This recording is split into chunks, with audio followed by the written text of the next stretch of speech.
I'm Rajendra Badawat. Nice listening to all of you. I think I would like you to comment on one thing that here it said that nothing succeeds like success and failure is frowned upon. So is it not, you think it's not essential for us to teach to accept failure as a stepping stone to bigger successes? Because failure is a capacity to fail and the ability to go beyond failures. That is what is lacking, and I think that is what needs to be built in the younger generation particularly. Yeah. And maybe some of you have said that the one failure led to bigger success. So the capacity to absorb failure. Say something? But Binny, but he's not failed. Yeah, I think you make a very good point, and it is very important. Before I joined Amazon, Google rejected me twice, once in 2005, then in 2006, and it was my dream job. And that didn't stop me from starting Flipkart and making it a success. So but I think today's young generation is not afraid of failure.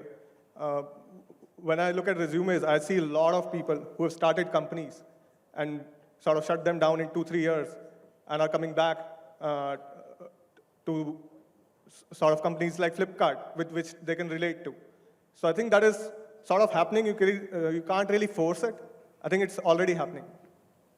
Yeah, I mean, I think they're just not, you're seeing them because in your tech, in your Flipkart, and you get these resumes. But, if you go to the IITs and talk, and, there's that whole blanket of shrouding they're so tuned till you're 22 to perform.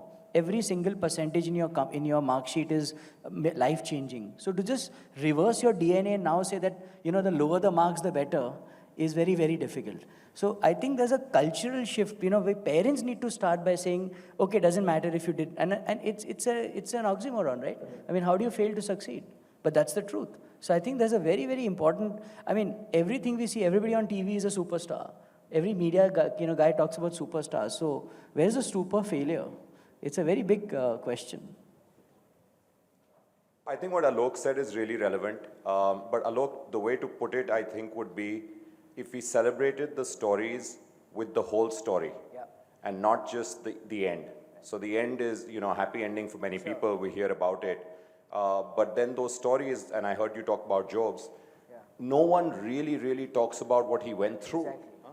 To get thrown out of the company that you founded by the guy who you brought in to save the company is incredible. And then to come back and rebuild the company is amazing. So people don't talk about all of those. So I think if we get into that culture a bit more, so like I think the US and Silicon Valley does a pretty good job.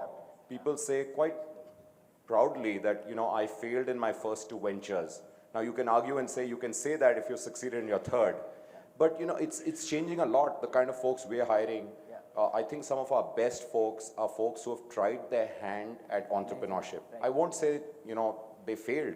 Right. They just didn't make it enough to go it alone. But they're the best guys you can hire in companies like ours. Yeah. And at least that's what we find a lot. I'm really sorry, but I think the spiritual session is about to start or something. So we'll have to bring this to an end. Thank you very much. And I'd like to thank these 3 brilliant young entrepreneurs for the very honest talk. Thank you. Thank you, Meena. Thank you, Alok. Thank you, Binny. Thanks.